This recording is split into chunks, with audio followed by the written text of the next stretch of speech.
जय महाराष्ट्र. मी प्रशांत अरुण मगर उर्फ प्रेम पाटील.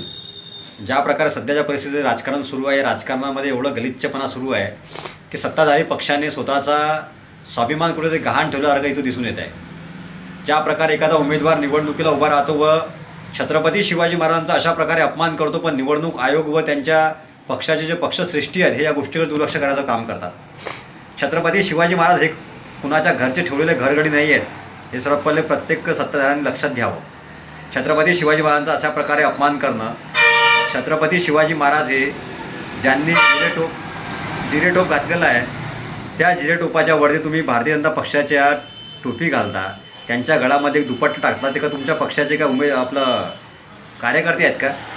थोडा तरी लाजा बाळगा, थोड्या तरी काहीतरी डोक्यावर पडल्यासारखी कामं करू नका. सत्तेचा माज डोक्यामध्ये जाऊ देऊ नका. व त्याचबरोबर निवडणूक आयोग आतापर्यंत गप्प का, हा सुद्धा प्रश्न या ठिकाणी उपस्थित होतो.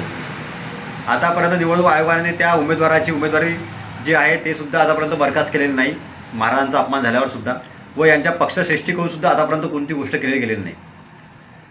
कृपया करून या गोष्टीचा मी जाहीरपणे निषेध करतो व त्या उमेदवाराची उमेदवारी हे रद्द करण्यात यावी व तसेच निवडणूक आयोगाने त्यांच्यावरती गुन्हा दाखल करावा व त्यांच्या पक्षाकडून सुद्धा काहीतरी कारवाई करण्यात यावी. फक्त एकीकडे छत्रपती शिवाजी महाराजांचं नाव घ्यायचं, ढिंडोरा पिटायचा, पण प्रत्यक्षात काही न करायचं काम हे भारतीय जनता पक्ष सुरू आहे, चे कामं सुरू आहेत असं दिसून येत आहे. जय हिंद, जय महाराष्ट्र, जय जिजाऊ, जय शिवराय, जय शंभूराज.